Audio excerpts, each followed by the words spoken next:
Hey battle buddies and healthy heroes, my name is Susie, not a medical professional, just an enthusiastic nerd bringing you LARP and fitness content. And today I have created a compilation best of Rogue Sneaks.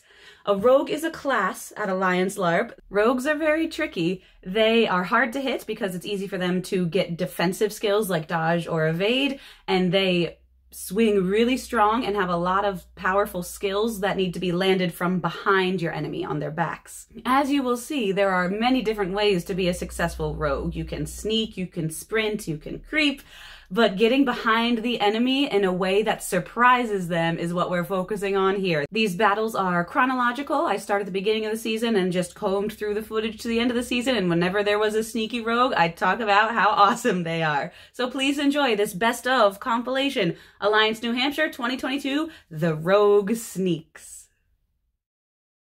Let's fight some tree monsters. Take a look at Bry. Looks like he's squaring up on Seth, but then he saw Brian's back. Way to get a surprise in. Now he's against two. Well, I dash around and have my own little rogue surprise moment. Get it. Thanks, Tab.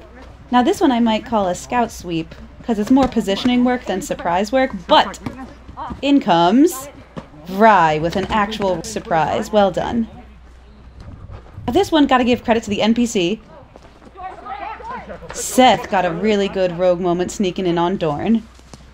Now, you don't even see him in the background there, but Brian, the NPC, snuck in and got a really good moment on me. You actually have Riddick calling spell parries for me. Thank you, Riddick.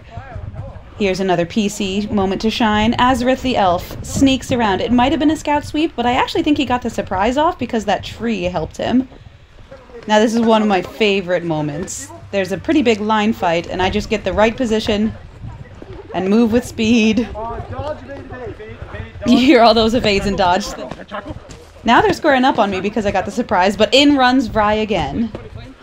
Get like a little double scout moment. Here's our new player, Anemone, jumping in on the back of that one Kikari who was squared off against Paolo.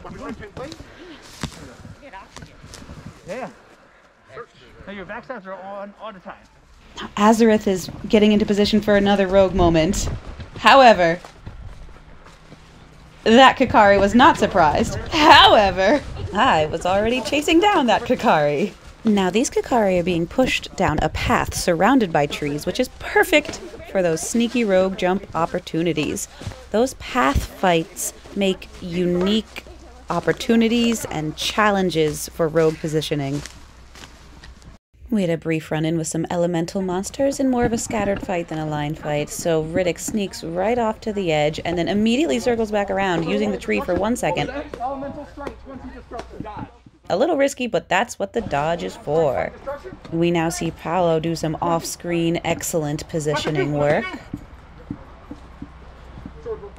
This one is less of a sneak and more of a clarification. Seth, the black ooze, thought he was down, realized the magic had healed him, and Rade had to jump in and save my skin, because I had already turned around thinking we were done. Get ready to fight some ooze monsters, and let me tell you, a rogue best friend is a ridiculous distraction. Did you hear the noises Riddick made? Yes, Paolo and Riddick are forced to be reckoned with. 30 body, 30 body, 30 body! Did you know, fun fact, those players in real life are brothers, so they work very well together. Here comes Riddick just walking into position, using that slow, casual air. And then here comes Nakujo, that's me, sprinting into position. But getting a cool circle off with Dorn there, who got the backs of the two who had turned their focus to me. And now there are two big hulky oozes at the front, so Paolo starts doing the slow rogue sneak, the casual walk. Azareth in green is refitting, and I am doing a sprint into the scene, so the three of us are suddenly in a great position to circle around the backs of these two big oozes and just get a triple circle moment. These next two are more Riddick impressiveness. The ooze didn't even see him. Jeremy does pull a quick move and try to block his back with the sword, but Riddick was literally just standing there. Excellent work. Now Riddick uses the tavern to sneak up and get the back of the ooze that I am engaging with. But that's not the last of the ooze we'll see. Versus Riddick here. Oh, Jeremy gets a little bit of payback. snuck right in from the edge of the battlefield. This is a different encounter where we are on a path fight. I like this moment especially because a hold has to be called briefly. Just a little rules clarification. And Paolo had snuck around into the woods to be behind Jeremy. I don't know if Jeremy out of game noticed, but even if he did, that sneak was still perfectly pulled off. As soon as the game on was called, Paolo was right there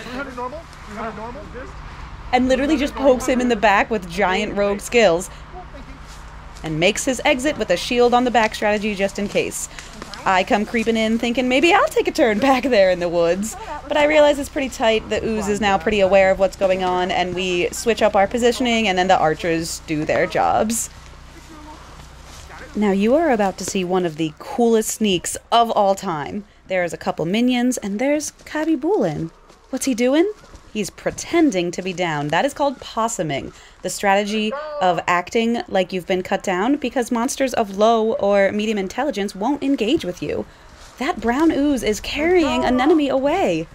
She has been cut down, and the brown ooze is taking her behind enemy lines to try to find his golem overlord to feed an enemy to the monster.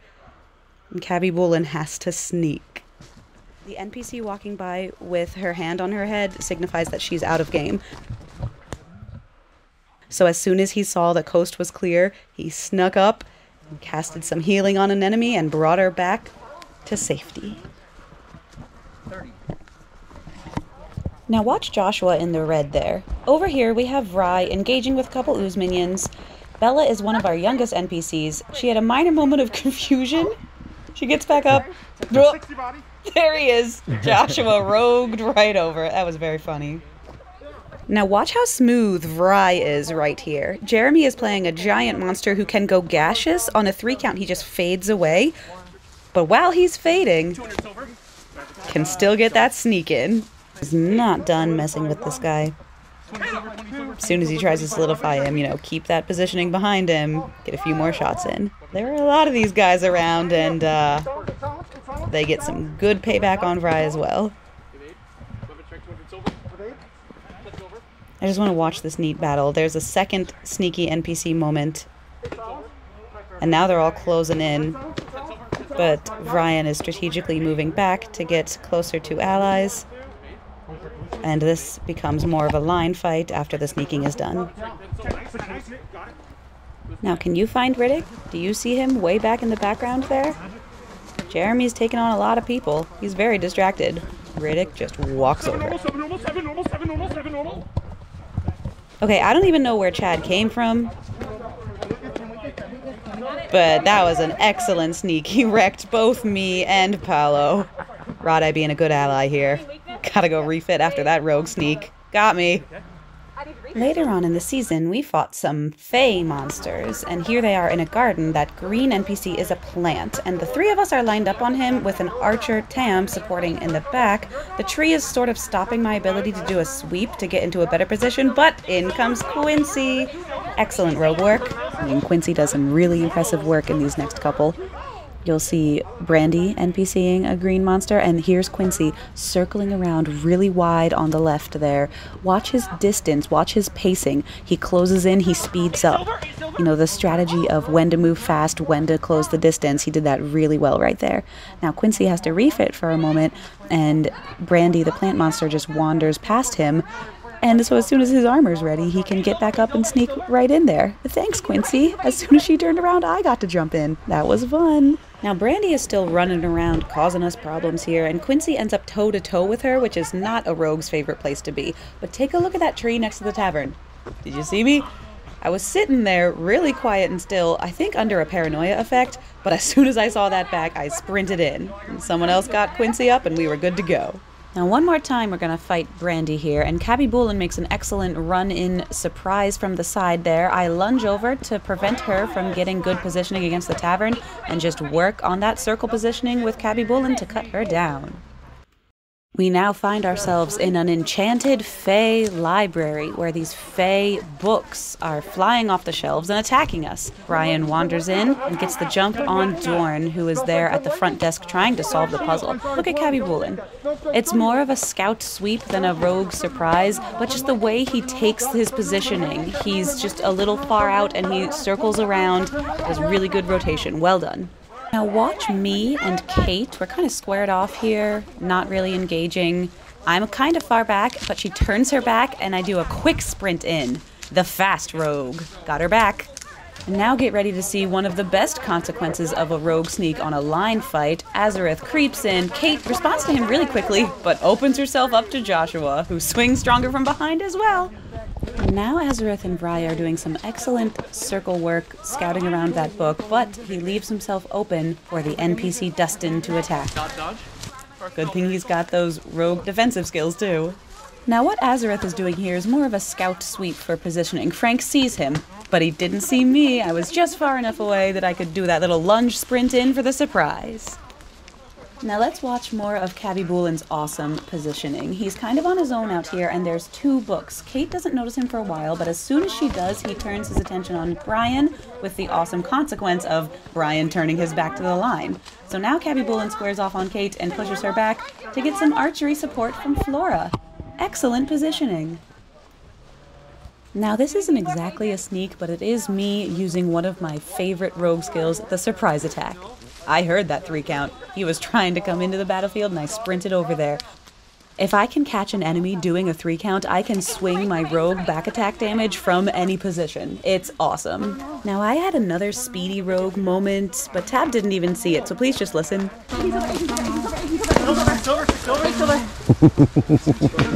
I ran in with my 18s and I cut him down before Tab even turned around. Please permit me one more moment of speedy rage.